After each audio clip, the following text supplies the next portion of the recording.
हाँ जी सर, क्या हाल चाल है आप सभी के। होपफुली सब मस्त होके एकदम।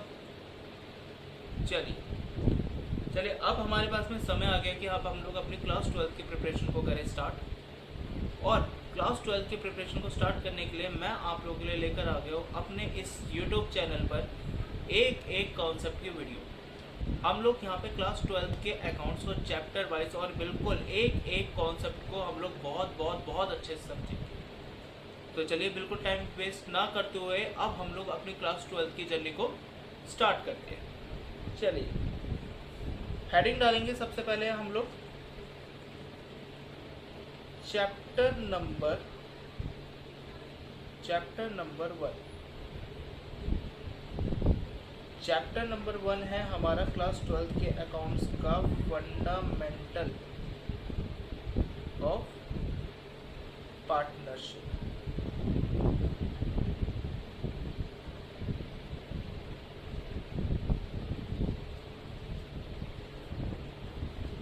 तो सबसे पहले हम लोग डिस्कस करते हैं कि आखिर ये पार्टनरशिप होती क्या है। मान लेते हैं कि आप लोगों के पास में एक बिजनेस है। इस बिजनेस को रन करने वाले ये दो लोग हैं, एक है ये ए और एक है ये बी। इन लोगों ने बिजनेस को स्टार्ट करने के लिए अपने अपने अकॉर्डिंग, अपनी अपनी हैसियत के अकॉर्डिंग कैपिटल इन्वेस्ट करी। लेट्स से मान लेते हैं कि ए ने इन्वेस्ट करी 3 लाख रुपए की कैपिटल और बी ने इन्वेस्ट करी है 2 लाख रुपए की कैपिटल। सो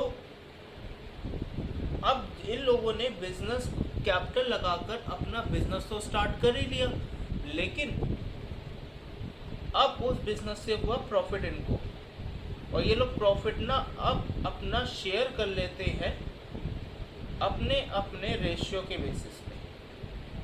रेशियो का मतलब क्या हो गया, मान लेते हैं कि आपके ये 2 पार्टनर हैं, इन लोगों ने साथ में कैपिटल लगाकर बिजनेस स्टार्ट किया और उस बिजनेस से जो भी प्रॉफिट हो रहा है ना, वो ये लोग आधा आधा बांट रहे हैं। आधा आधा बांटने का मतलब क्या हो गया सर, 50-50 ये लोग क्या कर रहे हैं, प्रॉफिट को बांट देते हैं। बात समझ में आई सर। तो इस तरीके से जो बिजनेस आपके पास में चलते हैं ना, उन बिजनेस को हम लोग बोलते हैं पार्टनरशिप। तो ये तो हो गई आपके पास में बिल्कुल आसान बात, जैसी हम लोगों ने सीखी थी और जैसी आप लोगों ने सुनी सुनाई बातें हैं। ये सारी सुनी सुनाई बातें आप लोगों ने सीख रखी है और अभी तक आप लोगों के माइंड में सिर्फ यही है। अगर मैं आप लोगों से पूछूं कि भाई बता दो पार्टनरशिप क्या होती है, तो आप लोग का आंसर भी पता यही होगा। वो ये होगा कि सर पार्टनरशिप एक ऐसा बिजनेस है जिसको 2 या 2 से ज़्यादा लोग ऑपरेट करते हैं और उससे आने वाले प्रॉफिट को वो अपने एग्रीगेट रेशियो में क्या कर लेते हैं, शेयर कर लेते हैं। यही आंसर होगा आप लोगों का। बट बिल्कुल आप सही कह रहे हैं, होता बिजनेस यही है, लेकिन इसमें भी और भी 2-4 चीज़ें ऐसी होती हैं जो आप लोगों को नहीं पता। और यही सारी चीज़ें जानने से पहले अकाउंटिंग ट्रीटमेंट तो बच्चा हम लोग बाद में भी सीखेंगे। अकाउंट्स के जो भी हमारे पास में ट्रीटमेंट है वो हम लोग बाद में सीखेंगे, लेकिन पहले आप लोगों का पार्टनरशिप के रिलेटेड जो भी बेसिक्स है हम लोग वो क्लियर कर लेते हैं। क्योंकि आप लोगों का अगर पार्टनरशिप का बेसिक ही वीक रह गया, अगर आप लोगों के पार्टनरशिप का बेसिक ही वीक रह गया तो आप क्या ही आगे समझ पाओगे, है कि नहीं। चलिए, तो हम इसे स्टार्ट करते हैं। तो सर बेसिकली बात है कि अगर ये पार्टनरशिप की हमारी अधूरी डेफिनेशन है तो मेरे को बताइए पूरी डेफिनेशन क्या होगी। सो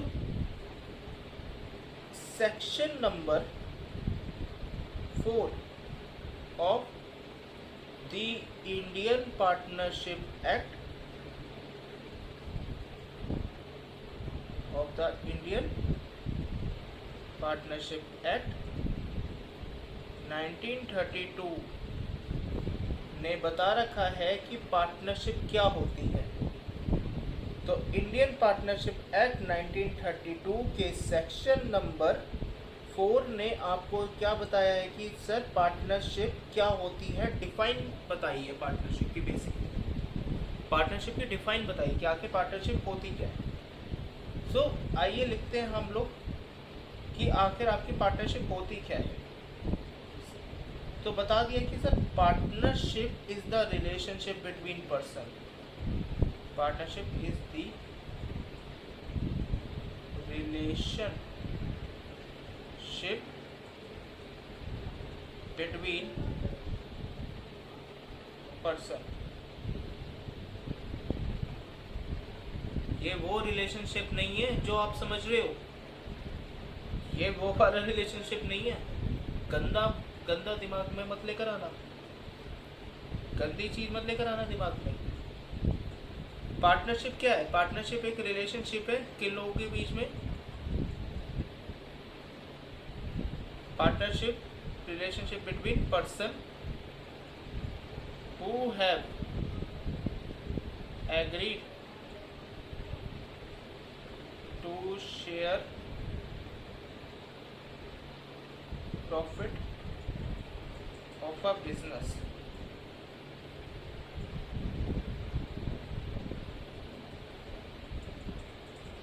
carrying on by all or any of them acting for all। Sir बात तो इंग्लिश में समझ में नहीं आई। ये इतनी भयंकर अंग्रेजी जो हमने लिख रखी है, इस भयंकर अंग्रेजी में जिन जिन बच्चों को डाउट है तो प्लीज़ 2 मिनट का सफ़र कीजिए। चलिए अब हम लोगों, एक बात मैं और बता रहा हूँ आप स्टूडेंट्स को, स्टूडेंट्स आप सब लोग साथ के साथ में रजिस्टर मेंटेन करके जो जो मैं यहाँ पे लिख रहा हूँ वो चीज़ें आप नोट डाउन भी करेंगे, ठीक है। Section number 4 of Indian partnership act 1932 आपको क्या बोलता है? वो ये कहता है कि सर पार्टनरशिप एक रिलेशनशिप है उन लोगों के बीच में जिन लोगों ने बिजनेस के प्रॉफिट को बांटने का एग्री किया है। एक बार और, पार्टनरशिप एक रिलेशनशिप है उन लोगों के बीच में जिन लोगों ने प्रॉफिट को बांटने का एग्री किया है। किसके प्रॉफिट को जी? बिजनेस के प्रॉफिट को। पार्टनरशिप एक रिलेशनशिप है उन लोगों के बीच में जिन लोगों ने बिजनेस के प्रॉफिट को बांटने का एग्री किया है। और कौन से बिजनेस के? जिस बिजनेस को या तो ये पार्टनर्स सारे के सारे मिलकर एक साथ में रन कर रहे हैं, नहीं, और या तो सब लोगों के बिहाफ पे कोई एक पार्टनर उस पूरे बिजनेस को रन कर रहा है। तो कहने का मतलब हो गया कि पार्टनरशिप एक ऐसा संबंध है उन लोगों के बीच में जिन लोगों ने अपने बिजनेस का प्रॉफिट आपस में बांटने का एग्री किया है, और उस बिजनेस का, जिस बिजनेस को या तो सारे लोग मिलकर एक साथ चला रहे हैं, अदरवाइज या तो सबके बिहाफ में कोई एक पर्सन उस बिजनेस को रन कर रहा है। समझ में आ गई बात आप लोगों को या नहीं आई? क्या बात आप लोगों को समझ में आ गई? समझ में आ गई तो प्लीज कमेंट में यस यस लिख दीजिए। कमेंट सेक्शन में प्लीज यस यस यस लिख दीजिए। समझ में आ गई सर? चलिए जी आगे बढ़ते हैं।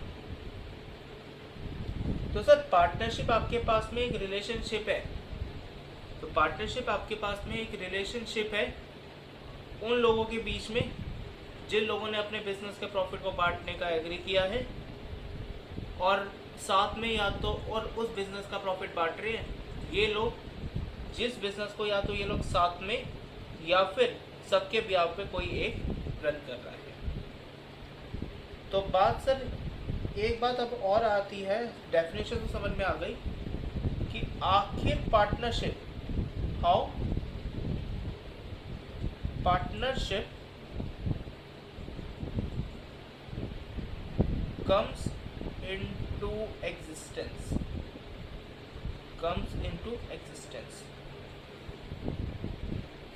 बात ये बोली जा रही है कि आखिर पार्टनरशिप एक एग्जिस्टेंस के अंदर कैसे आती है। मतलब 100 बात की एक बात, पार्टनरशिप को किस तरीके से बनाया जाता है। So how partnership comes into existence का मतलब हो गया कि पार्टनरशिप को आखिर किस तरीके से बनाया जाता है। देखिए जी, अब बिल्कुल थोड़ा सा आप मेरी बात को समझेंगे। अगर आप लोगों को ये बात समझ में आ गई तो बहुत बढ़िया बात है। स्कूल में आप अपने आप को राजा महाराजा घोषित करवा लोगे अगर अकाउंट्स के पीरियड में अगर ये बात समझ में आ गई। सबसे पहली बात है, आपको जो बात बताई जा रही है वो ये बताई जा रही है कि पार्टनरशिप को आखिर आप एग्जिस्टेंस में लेकर कैसे आ सकते हो, यानी कि आप पार्टनरशिप को कैसे क्रिएट कर सकते हो। तो सीधी बात, पार्टनरशिप जो होती है ना, अगर आपको बात बताई जाए, partnership comes into existence by an agreement, by an agreement. तो ये बात आपको बोल रखी है कि पार्टनरशिप जो होती है वो एक एग्रीमेंट के द्वारा क्रिएट करी जाती है। पार्टनरशिप जो होती है वो एक एग्रीमेंट के द्वारा क्रिएट की जाती है। वो एग्जिस्टेंस में कैसे लाई जाती है? एग्रीमेंट के द्वारा लाई जाती है। तो जी, पार्टनरशिप को एग्रीमेंट पे लेकर आने के लिए ना, हम लोगों को सबसे पहले देखना पड़ता है कि हम पार्टनरशिप बना कौन सी रहे। सर ये क्या बात बोल रहे हो आपको सबसे पहले पार्टनरशिप का एग्रीमेंट बनाने से पहले आपको ये चेक करना पड़ता है कि आप कौन सी पार्टनरशिप बना रहे हो। सर पार्टनरशिप भी कई तरीके की होती है क्या? मैंने बोला हाँ, होती तो सर बहुत तरीके की, लेकिन अभी हम डिस्कस कर रहे हैं कि पार्टनरशिप बनती किन किन तरीकों से है। तो पार्टनरशिप को बनने के आपके पास में दो तरीके होते हैं। पहला तरीका होता है partnership creates by an agreement. Second आपके पास में होता है पार्टनरशिप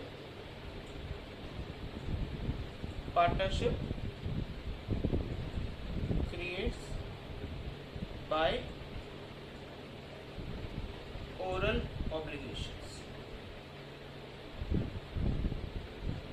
ओरल ऑब्लिगेशंस से आइए, कहने का मतलब आपके पास में क्या हो गया, आप पार्टनरशिप को तो चाहो या तो एग्रीमेंट के बेसिस पे बना लो, अदरवाइज आप ओरल ऑब्लिगेशन से भी पार्टनरशिप को क्रिएट कर सकते हो। सर मेरे को ये बात समझ में नहीं आई कि आखिर ओरल फॉर्म से और एग्रीमेंट से बनने वाली पार्टनरशिप का मतलब होता क्या है। देखिए जी, ओरल फॉर्म से बनने वाली पार्टनरशिप और एग्रीमेंट से बनने वाली पार्टनरशिप में एक अंतर होता है कि ये वाली पार्टनरशिप आपके पास में रजिस्टर्ड पार्टनरशिप होती है।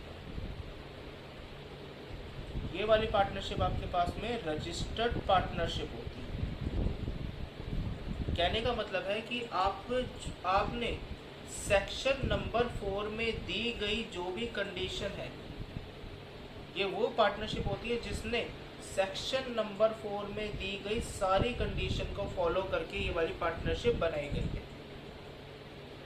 लेकिन ये वाली पार्टनरशिप पता है कैसी होती है? ओरल फॉर्म की पार्टनरशिप, ये बिल्कुल सिंपल पार्टनरशिप होती है। ये वाली पार्टनरशिप आपके पास में बिल्कुल सिंपल पार्टनरशिप होती है। एग्जाम्पल के तौर पे पहले ओरल फॉर्म का एग्जाम्पल लेते हैं। मान लेते हैं एक पर्सन है ए और एक है बी, ये दोनों आपस में दोस्त हैं। ए जो है वो कपड़े की दुकान चलाता है, यानी कि ए की खुद की कपड़े की दुकान है। तो ए ने बोला बी को, भाई चल कल से तू भी मेरे बिजनेस में आ जा, अब हम दोनों पार्टनरशिप में काम करते हैं, जो भी प्रॉफिट होगा वो हम लोग आधा आधा बांट लेंगे। मेरी बात ध्यान से सुनिए, मेरी बात ध्यान से सुनिए। ए ने बोला बी को कि भाई चल कल पार्टनरशिप में आ जा, कल से हम लोग इसी कपड़े की दुकान वाले बिजनेस को हम लोग क्या करेंगे, साथ में रन करते हैं, और इससे जो होने वाला प्रॉफिट है वो हम लोग क्या करेंगे, आधा आधा बांट लेंगे। क्या इस वाली पार्टनरशिप में कोई भी लीगल डॉक्यूमेंट क्रिएट हुआ है? नहीं सर, कोई भी लीगल डॉक्यूमेंट इस वाली पार्टनरशिप में क्रिएट नहीं हुआ। तो इस वाली पार्टनरशिप का मतलब क्या हो गया, यहाँ पे आप लोगों ने पार्टनरशिप क्रिएट करी है by words of mouth. By word of mouth आपने ये वाली पार्टनरशिप क्रिएट करी है, यानी इसकी ना तो कोई लिखित अंडरटेकिंग है, कुछ भी नहीं है। लेकिन रजिस्टर्ड पार्टनरशिप आपके पास में क्या होती है? रजिस्टर्ड पार्टनरशिप आपके पास में वो पार्टनरशिप होती है जिसमें आपने प्रॉपर एक एग्रीमेंट प्रिपेयर किया होता है। रजिस्टर्ड पार्टनरशिप आपके पास में एक ऐसी पार्टनरशिप होती है जिसमें आपने प्रॉपर एक एग्रीमेंट प्रिपेयर किया होता है। लेकिन ओरल फॉर्म की पार्टनरशिप एक ऐसी पार्टनरशिप होती है जिसमें आपने कोई भी पार्टनरशिप के रिलेटेड कोई भी डॉक्यूमेंट प्रिपेयर नहीं किया है। तो सर सबसे पहली बात ये है कि अगर हम लोग रजिस्टर्ड फॉर्म की पार्टनरशिप बनाते हैं, अगर हम रजिस्टर्ड पार्टनरशिप बनाते हैं तो हम लोगों को पार्टनर्स के बीच में एक एग्रीमेंट प्रिपेयर करना पड़ेगा। तो हम लोगों को क्या करना पड़ेगा? पार्टनर्स के बीच में एक एग्रीमेंट प्रिपेयर करना पड़ेगा और उस एग्रीमेंट का नाम होगा आपका पार्टनरशिप डीड। और उस एग्रीमेंट का नाम होगा आपके पास में पार्टनरशिप डीड। यानी कि रजिस्टर्ड पार्टनरशिप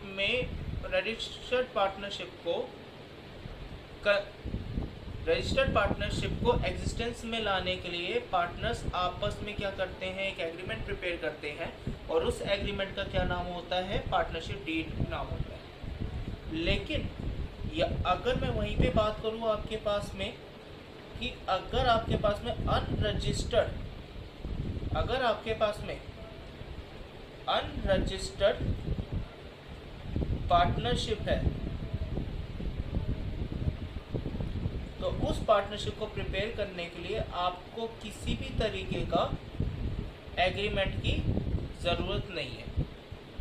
तो इस वाली पार्टनरशिप को हम बोल सकते हैं अनरजिस्टर्ड पार्टनरशिप, यानी कि यहाँ पे कोई एग्रीमेंट नहीं है, यानी यहाँ पे कोई आपके पास में एग्रीमेंट नहीं है।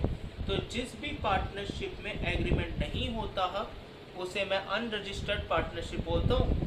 और इसको आप लोग क्वेश्चन में आगे देखेंगे कि ये वाली पार्टनरशिप क्या होती है। इसमें पार्टनरशिप डीड जो होती है वो साइलेंट होती है। Partnership deed is silent. हाँ जी, समझ में आई बात? एक बार और, पार्टनरशिप को बनाने के दो तरीके होते हैं। या तो आप रजिस्टर्ड फॉर्म की पार्टनरशिप प्रिपेयर कर लो, अदरवाइज आप एक ओरल फॉर्म की पार्टनरशिप प्रिपेयर कर लो। अगर आपने रजिस्टर्ड फॉर्म की पार्टनरशिप को प्रिपेयर किया है तो उसके लिए आपको पार्टनरशिप में एक एग्रीमेंट करना पड़ेगा, पार्टनर्स के बीच में एक एग्रीमेंट करना पड़ेगा जिस एग्रीमेंट का नाम होता है पार्टनरशिप डीड। लेकिन अगर आपने अनरजिस्टर्ड पार्टनरशिप प्रिपेयर की है तो उसमें आपको एग्रीमेंट बनाने की कोई ज़रूरत नहीं होती और इस टाइप की पार्टनरशिप को हम बोलते हैं partnership deed is silent. Partnership deed is silent.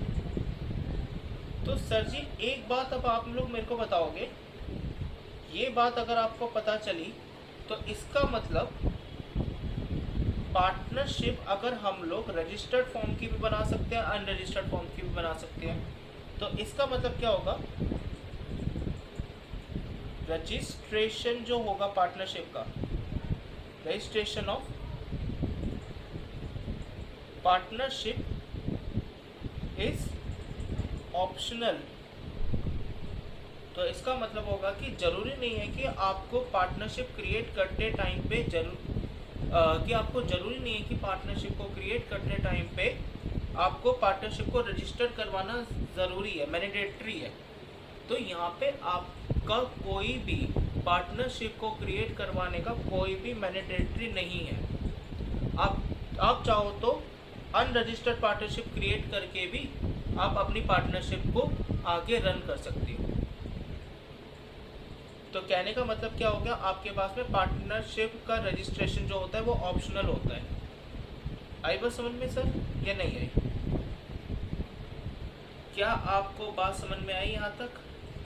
बिल्कुल सर, यहाँ तक आप लोगों को बात समझ में आ गई है।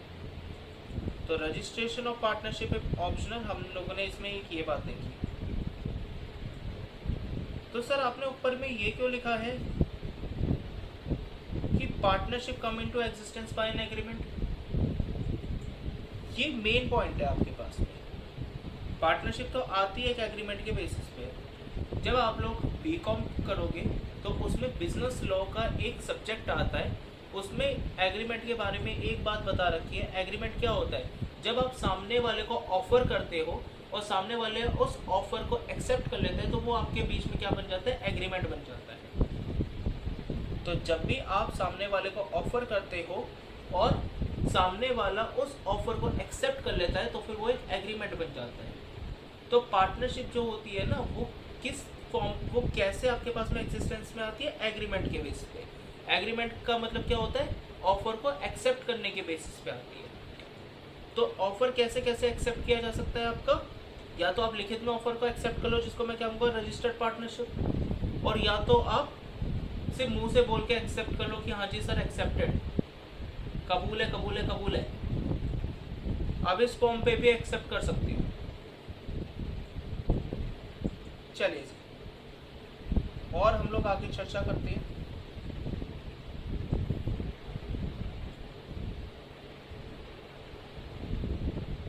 रजिस्ट्रेशन ऑफ पार्टनरशिप में एक बात और करते हैं हम लोग। वो क्या बात होगी? अगर आपने पार्टनरशिप को रजिस्टर करवा लिया तो आपको क्या होंगे? आप पार्टनरशिप डीड बनाओगे और पार्टनरशिप डीड में सारी कंडीशन मेंशन होंगी। Mention all the conditions, mention all the condition agreed by partner, agreed by partner। तो जब भी आप क्या करेंगे, आप रजिस्टर्ड पार्टनरशिप फॉर्म करेंगे तो उसमें आपको पार्टनरशिप डीड नाम का आपको पार्टनरशिप डीड नाम का डॉक्यूमेंट प्रिपेयर करना पड़ेगा। ये पार्टनरशिप डीड नाम का डॉक्यूमेंट आपके पास में वो डॉक्यूमेंट होता है जिसमें सारी की सारी कंडीशंस लिखी होती है जो पार्टनर्स ने आपस में एग्री कर रखी है। ये वो सारी कंडीशंस होती है। लेकिन अगर मैं वही बात करूं, अच्छा चलिए बात हम बाद में करेंगे, पहले हम ये देखते हैं कि अगर हमें इंटरेस्ट ऑन कैपिटल चाहिए, यानी कि हमें अगर कैपिटल पे इंटरेस्ट चाहिए, अगर मुझे कैपिटल पे इंटरेस्ट चाहिए तो रजिस्टर्ड फॉर्म की पार्टनरशिप कहेगी कि अगर आपको कैपिटल पे इंटरेस्ट चाहिए तो आपको ये भी तो मेंशन करना पड़ेगा एग्रीमेंट में। तो क्या आपको ये बात एग्रीमेंट में मेंशन नहीं करनी पड़ेगी? जी सर। यानी कि अगर आप एक पार्टनर हो और आपको अपनी कैपिटल पे इंटरेस्ट चाहिए तो ये इंटरेस्ट आपको तभी मिलेगा जब आपने एग्रीमेंट में इस बात को मेंशन कर रखा होगा। क्योंकि अगर आपने ये बातें एग्रीमेंट में मेंशन कर दी ना तो इसका मतलब क्या हो गया, ये बात सारे के सारे पार्टनर ने एक्सेप्ट कर ली। ये बात सारे के सारे पार्टनर्स ने क्या कर ली है? एक्सेप्ट कर ली। तो इसका मतलब सर अगर हमारी फर्म, अगर पार्टनर फर्म से कोई चीज चार्ज करना चाहते हैं और अगर फर्म हमें कोई चीज अलाउ करती है तो हमें चेक करना पड़ेगा कि क्या वो हमारे फर्म के एग्रीमेंट में है या नहीं। अगर फर्म के एग्रीमेंट में वो चीज मेंशन होगी तो ऑब्वियसली यस, आप उस चीज को चार्ज भी कर सकते हो, आप उस चीज को एक्सेप्ट भी कर सकते हो, अलाउ भी कर सकते हो। लेकिन अगर कोई भी चीज़ आपकी पार्टनरशिप डीड में नहीं लिखी है, मेंशन नहीं हो रखी है, तो फिर आप उस चीज़ को ना तो चार्ज कर सकते हो, ना ही आपको उसे अलाउ कर सकते हो, अनलेस अगर पार्टनर्स उस पॉइंट पे एग्रीड हो तो। सर बात ना बिल्कुल समझ में नहीं आई कि आप क्या बोल रहे हैं। बात बिल्कुल समझ में नहीं आई कि आप बिल्कुल क्या बोल गए हो। तो मैं अब आपको समझाने जा रहा हूँ। मान लेते हैं कि हम लोगों ने एक पार्टनरशिप डीड बनाई। तो ये क्या आ गया? मान लेते हैं मैंने एक पार्टनरशिप एग्रीमेंट बनाया। इस पार्टनरशिप एग्रीमेंट में लिख दिया कि मैं पार्टनर को आईओसी दूंगा 5% पर एनम।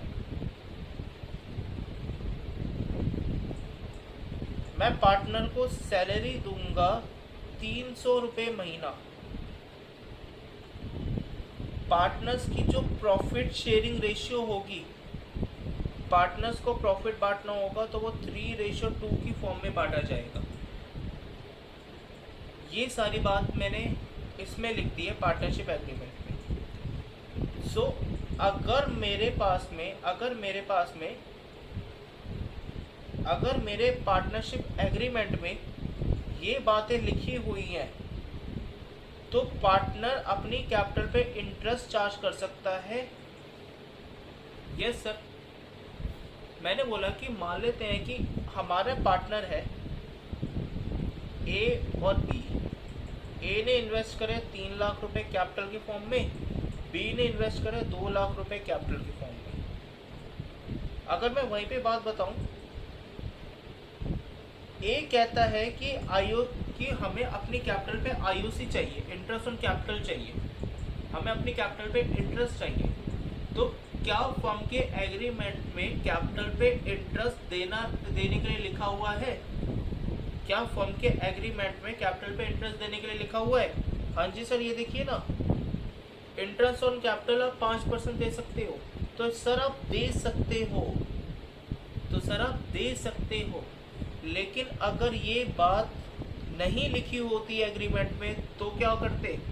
तो सर आप चाहे कुछ भी कर लीजिए, तो आप नहीं दे सकते, नॉट अलाउ। सर सच्ची में कुछ भी कर ले? सर इस पॉइंट का ना एक एक्सेप्शन है, जरूरी नहीं है कि अगर कोई चीज आपकी पार्टनरशिप एग्रीमेंट में लिखी है तो वो चीज पार्टनर को मिलेगी या पार्टनर से चार्ज करी जाएगी। अगर कोई चीज पार्टनरशिप एग्रीमेंट में लिखी है तो यस, आप उससे चार्ज करोगे या अलाउ करोगे, ये तो बात पक्का है। लेकिन अगर कोई चीज पार्टनरशिप एग्रीमेंट में नहीं लिखी है तो सारे के सारे पार्टनर कुछ उस चीज को अलाउ करने के लिए एग्री हो रहे हैं। सारे के सारे पार्टनर्स उस चीज को अलाउ करने के लिए एग्री हो रहे हैं, तो उस केस में भी आप क्या करोगे? उस चीज को अलाउ कर सकते हैं। बात समझ में आ गई या नहीं है? बात समझ में आ गई या नहीं है? कहने का मतलब है कि ए ने कैपिटल डाली है 3 लाख रुपए और बी ने कैपिटल डाली है 2 लाख रुपए। ए ने ड्राइंग्स कर लिया मान लो 50,000 रुपए, बी ने ड्राइंग कर लिया मान लो 20,000 रुपए। अब अगर मैं बात बताऊं कि जो ए और बी कहते हैं कि हमारी ड्राइंग्स पे फर्म इंटरेस्ट चार्ज करे, इंटरेस्ट ऑन ड्राइंग्स, हमारी ड्राइंग पे फर्म इंटरेस्ट चार्ज कर सकती है ये, लेकिन ये इंटरेस्ट ऑन ड्राइंग के बारे में बात कहीं पे भी एग्रीमेंट में नहीं लिखी हुई है। बताइए, ये जो मैंने एग्रीमेंट बनाया है इसमें इंटरेस्ट ऑन ड्राइंग के बारे में कहाँ बात लिखी हुई है? नहीं लिखी हुई ना। तो अगर कोई बात आपके पार्टनरशिप एग्रीमेंट में नहीं मेंशन कर रखी है, लेकिन उसके लिए अगर आपके फर्म के सारे पार्टनर एग्री हो रहे हैं, तो भी आप उस चीज़ को अलाउ या चार्ज करा सकते हैं। आप उस चीज़ को अलाउ या फिर चार्ज आप करा सकते हैं। बहुत बहुत बढ़िया, बहुत बढ़िया, समझ में आ गया सर। सर समझ में आ गया, बिल्कुल सही सर, समझ में आ गया सर। इसका मतलब तो ये हो गया कि अगर हमारे पास में पार्टनरशिप डीड है तो हम लोग किसी भी चीज़ को अगर अलाउ कर रहे हैं या फिर हम लोग चार्ज करेंगे तो वो चीज़ें आपकी पार्टनरशिप डीड में लिखी होनी चाहिए सर। लेकिन क्या हो कि अगर हमारे पास में पार्टनरशिप डीड ही ना हो। सर जी क्या बात बोलना चाह रहे हैं आप? मैंने ये बात बोली है मेरे जनाब, मेरे मालिक, मेरे प्रभु, कि अगर एग्रीमेंट है आपके पास में तो उस पॉइंट, अगर एग्रीमेंट वाली पार्टनरशिप है तो आपके पास में पार्टनरशिप डीड होगी। लेकिन अगर आपके पास में ओरल फॉर्म वाली पार्टनरशिप है तो उसमें तो आपके पास में पार्टनरशिप डीड होगी ही नहीं। तो क्या उसमें अगर हमें इंटरेस्ट ऑन कैपिटल, सैलरी या प्रॉफिट चार्ज करें तो हम कैसे चार्ज करेंगे? तो हम लोग उस पर प्रॉफिट, सैलरी ये सब चार्ज करना चाह रहे तो हम कैसे चार्ज करेंगे? तो हम चार्ज करेंगे by the law, by the rules of given in Indian partnership act 1932। Sir क्या अंग्रेजी बोलते हैं, समझ में नहीं आई। तुम्हारे सर को भी समझ में नहीं आई बेटा, इंग्लिश बहुत वीक है हमारी। मान लेते हैं कि पार्टनरशिप अगर आपकी ओरल फॉर्म की होगी ना, पार्टनरशिप अगर आपकी ओरल फॉर्म की होगी, that is no agreement in partnership. आपकी पार्टनरशिप में कोई एग्रीमेंट है ही नहीं, आपकी पार्टनरशिप में कोई एग्रीमेंट है ही नहीं, तो आप क्या करेंगे? तो क्या होगा सर जी? अगर पार्टनरशिप में एग्रीमेंट है ही नहीं और आईओसी, सैलरी, प्रॉफिट ये सब चार्ज करना है तो कैसे करेंगे? तो सर हम लोग यूज़ करेंगे rules given in partnership act. तो इसके लिए पार्टनरशिप एक्ट में हमें लॉ बता रखा है कि आप, अगर आपके पास में पार्टनरशिप डीड नहीं है तो फिर क्या कोई पार्टनर आईओसी चार्ज कर सकता है, सैलरी चार्ज कर सकता है या प्रॉफिट चार्ज कर सकता है? तो बात ये है, आइए तो हेडिंग डालिए मेरे साथ में और मेरे साथ में लिखिए when deed is silent, governing rules by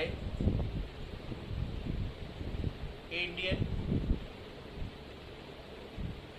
Partnership Act 1932। पहली बात, अगर आपके पास में पार्टनरशिप डीड साइलेंट है तो आप उस केस में इंटरेस्ट ऑन कैपिटल चार्ज नहीं कर सकते, यानी पार्टनर फर्म से इंटरेस्ट ऑन कैपिटल चार्ज नहीं कर सकता। No IOC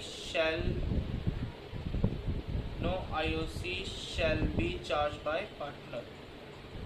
no IOC shall be charge by partner. मतलब कि अगर आपके पास में पार्टनरशिप डीड साइलेंट है तो पार्टनर्स को कैपिटल पे इंटरेस्ट नहीं मिलेगा। सेकंड चीज, सर इंटरेस्ट ऑन ड्राइंग क्या फर्म चार्ज कर सकती है हमसे? क्या फर्म हमसे इंटरेस्ट ऑन ड्राइंग ले सकती है? तो सर अगर पार्टनरशिप डीड साइलेंट है तो इंटरेस्ट ऑन ड्राइंग यानी कि आईओडी भी आप लोगों से चार्ज नहीं करी जाएगी। So no IOD shall be charge bye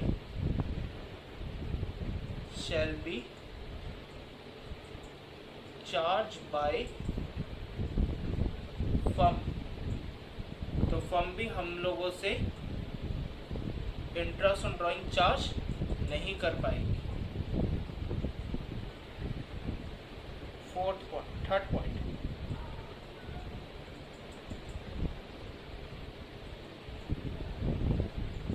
क्या पार्टनर कोई फर्दर सैलरी या फिर कमीशन ले सकता है?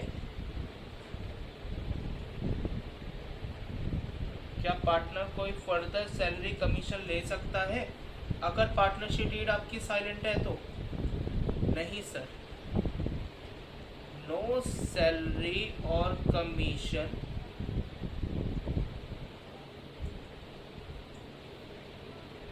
शैल बी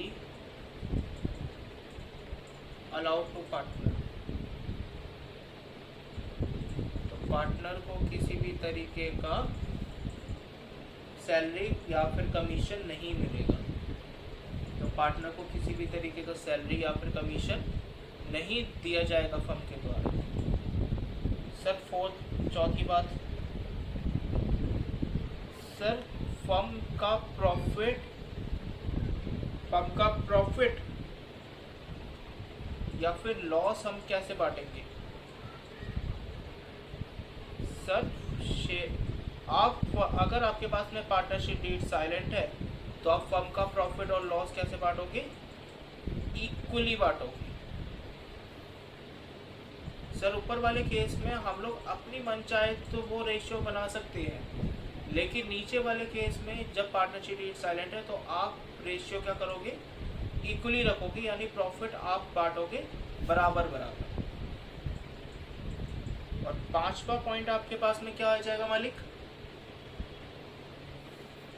मान लेते हैं कि अगर पार्टनर ने कोई लोन दिया है फर्म को, अगर पार्टनर ने फर्म को कुछ पैसा लोन के तौर पे दे रखा है, तो क्या पार्टनर उस लोन पे इंटरेस्ट चार्ज कर सकता है अगर आपकी पार्टनरशिप डीड साइलेंट हो?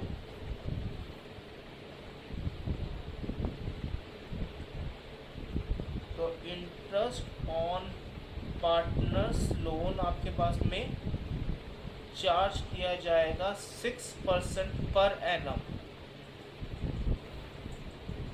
तो आपके पास में चार्ज किया जाएगा 6% पर एनम। सर जी मोस्ट इम्पॉर्टेंट बातचीत लिखी हुई मैंने,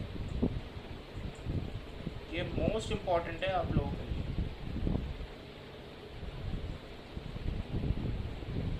आप लोगों के लिए बहुत इम्पॉर्टेंट है।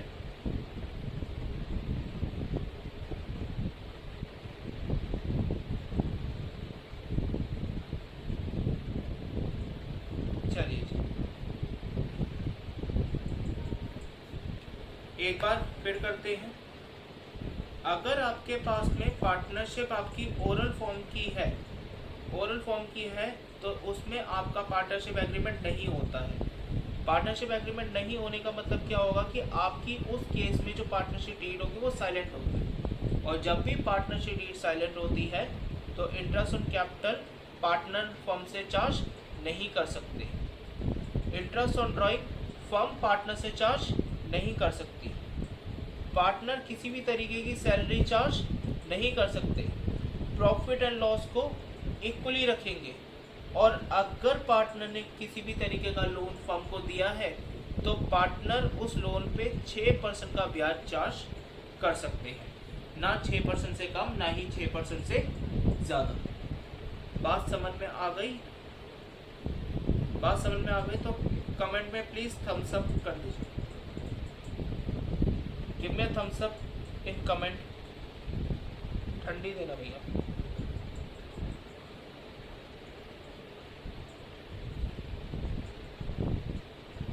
चलिए आगे बढ़ते हैं हम लोग।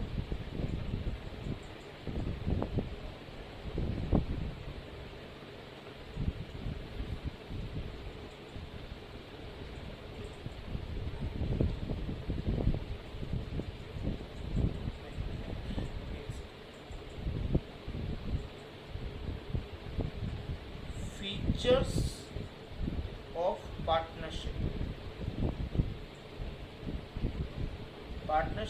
क्या क्या फीचर्स होंगे आपके पास में,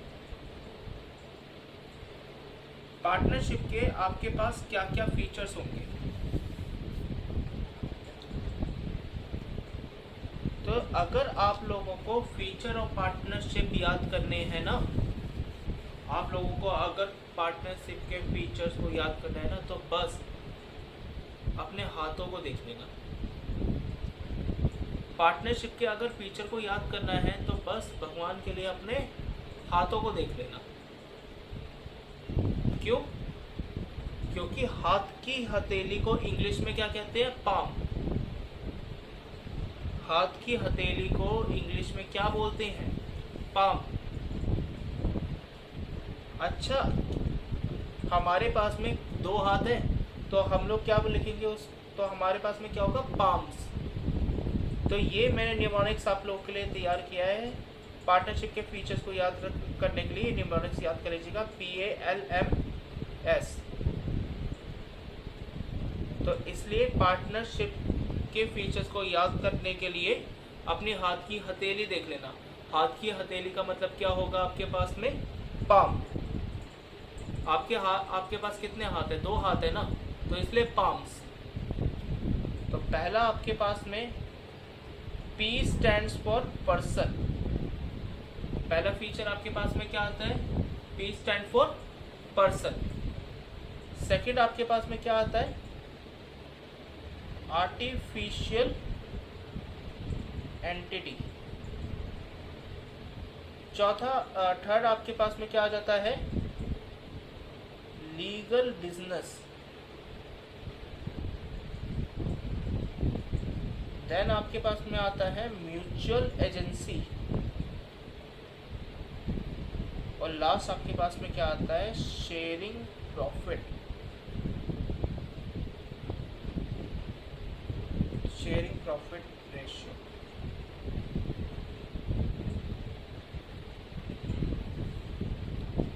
पार्टनरशिप के फीचर्स को याद करने के लिए अपने हाथ की हथेली देख लेना।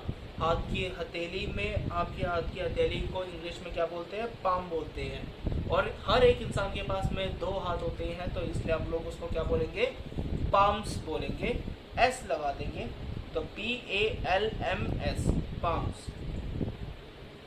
Sir, P stand for person, A stand for artificial entity, L stand for legal business, M stand for mutual agency and S stand for sharing profit ratio.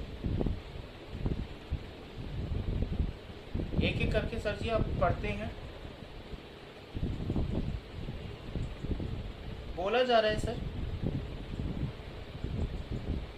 Person के बारे में, यानी पहला feature. Sir, at least 2 persons required to forming partnership. At least 2 persons required to forming partnership. यानी partnership को create करने के लिए आपको एटलीस्ट 2 पर्सन्स की रिक्वायरमेंट होती है। यानी मिनिमम नंबर ऑफ पर्सन्स आपके पास में कितने हो गए sir? 2। Minimum number of persons आपके पास में कितने हो गए? 2। एंड वहीं पे अगर मैं बात करूं तो मैक्सिमम नंबर ऑफ पर्सन्स कितने हो गए? So maximum number of person आपके पास में कितने हुए? मैक्सिमम नंबर ऑफ पर्सन्स आपके पास में हो गए हैं 50।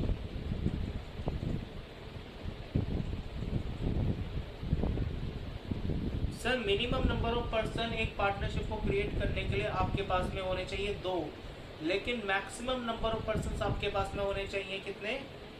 50। बट अगर मेरे दोस्तों, मेरे प्यारों, मेरे हमदर्दों, दुलारों, अगर एक बात आप लोगों को बताऊं तो हमारे पार्टनरशिप एक्ट में ना, हमारे पार्टनरशिप एक्ट में मैक्सिमम नंबर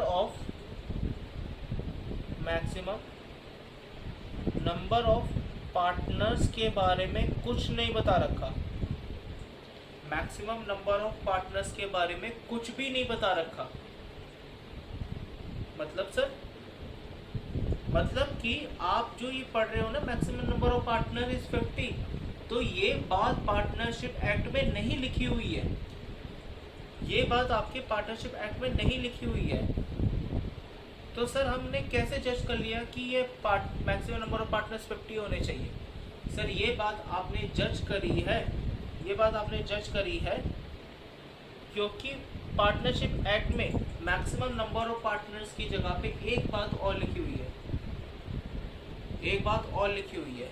वो क्या लिखी हुई है आपके पास में कि सर पार्टनरशिप एक्ट का सेक्शन नंबर 3 कहता है कि अगर कोई भी एक्सप्रेशन या कोई भी डेफिनेशन पार्टनरशिप एक्ट में मिस कर रखी है, यानी प्रॉपर्ली उसे एक्सप्लेन नहीं कर रखा है, या उसके बारे में कोई चीज़ आपके बारे में नहीं बता रखी है, तो फिर आप लोग क्या करेंगे? आप लोग सर किसी दूसरे एक्ट से वो वाले टर्म्स को बोरो कर सकते हैं। आप वो वाले टर्म्स को क्या कर सकते हैं? किसी दूसरे एक्ट से बोरो कर सकते हैं। तो कहने का मतलब सर ये बात हो गई कि ये जो मैक्सिमम नंबर ऑफ पार्टनर है 50, वो पार्टनरशिप एक्ट में नहीं एक्सप्लेन कर रखा। मैंने यही तो बोला हूँ मेरे दोस्त, मैक्सिमम नंबर ऑफ पार्टनर 50 है, ये बात पार्टनरशिप एक्ट में नहीं एक्सप्लेन कर रखा। इस बात को एक्सप्लेन कर रखा है आपके कंपनीज एक्ट में। कंपनीज एक्ट के 2013 के सेक्शन नंबर 464 में इस बात को एक्सप्लेन कर रखा है। इस बात को एक्सप्लेन किस में कर रखा है?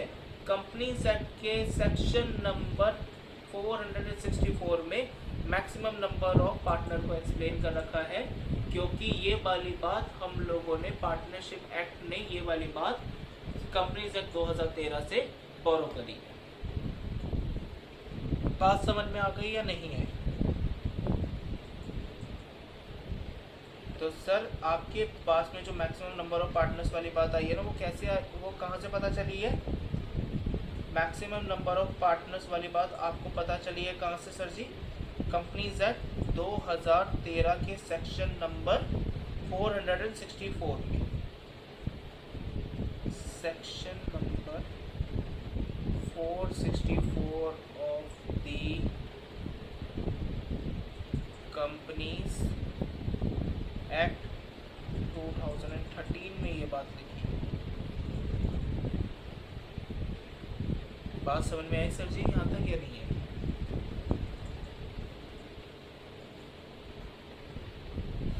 सर जी समझ में तो आ गई बात, बहुत अच्छे से समझ में आ गई। नेक्स्ट पॉइंट, आर्टिफिशियल एंटिटी क्या होती है? आर्टिफिशियल एंटिटी का मतलब सर सिंपल सी बात है, 11th में भी ये बात हम लोग पढ़ के आए हैं, आपके +1 में भी आपने ये बात पढ़ी है कि जब भी कोई पार्टनर बिजनेस के अंदर कैपिटल इन्वेस्ट करता है तो बिजनेस और पार्टनर एक आर्टिफिशियल एंटिटी बन जाते हैं।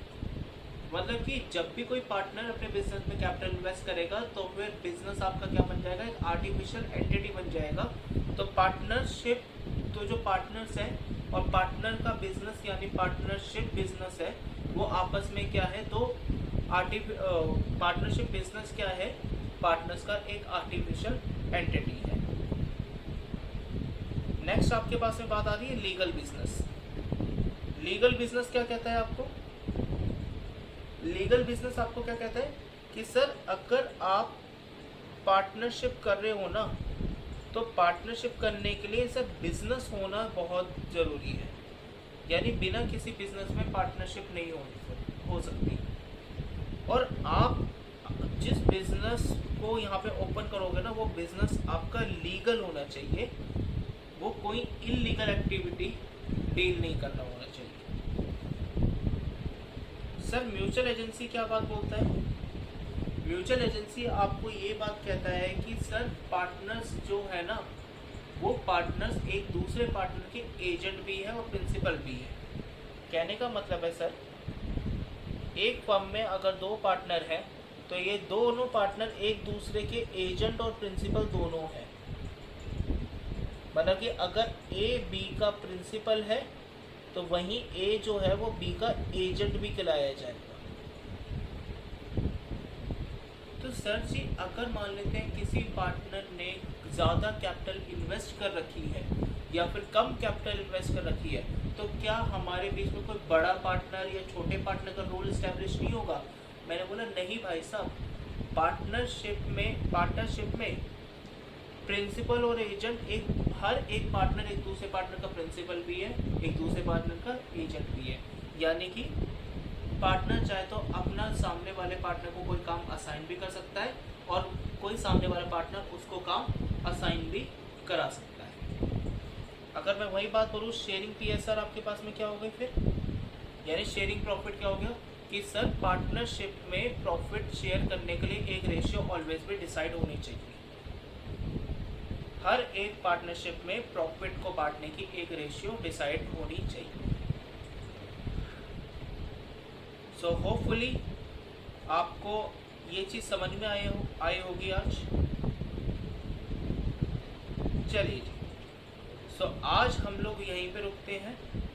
आप लोगों से मुलाकात होगी अब अगले लेक्चर में, जहाँ पे हम लोग डिस्कस करेंगे कुछ एमसीक्यू और कुछ केस स्टडी के questions related to this concept जो आज हम लोगों ने कंप्लीट किया है। आज हम लोगों ने जो कॉन्सेप्ट को कंप्लीट किया है इसके बारे में हम लोग प्रैक्टिकली क्वेश्चन देखेंगे और कुछ केस स्टडी बेस्ड क्वेश्चंस को कवर करेंगे अगली क्लास में। तो तब तक के लिए good night, thank you so much for today's lecture. Please पढ़ते रहिए, अच्छे से पढ़िए, समझ के पढ़िए, और कोई भी डाउट है तो आप मुझे नीचे दिए गए नंबर पर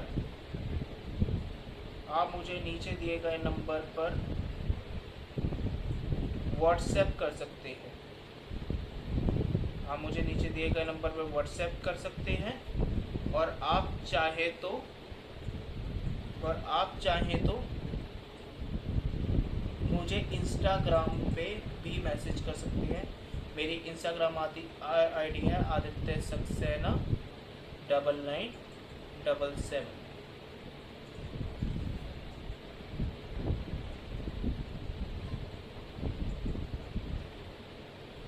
चलिए sir, thank you so much. जो भी डाउट है आप मुझे व्हाट्सएप करना चाहे व्हाट्सएप करें, आप वीडियो के नीचे कमेंट करना चाहे वीडियो के नीचे कमेंट करें, आप मुझे इंस्टाग्राम पे मैसेज करना चाहे आप मुझे इंस्टाग्राम पे मैसेज कर सकते हैं। I am available in all mode. Thank you so much for today's lecture.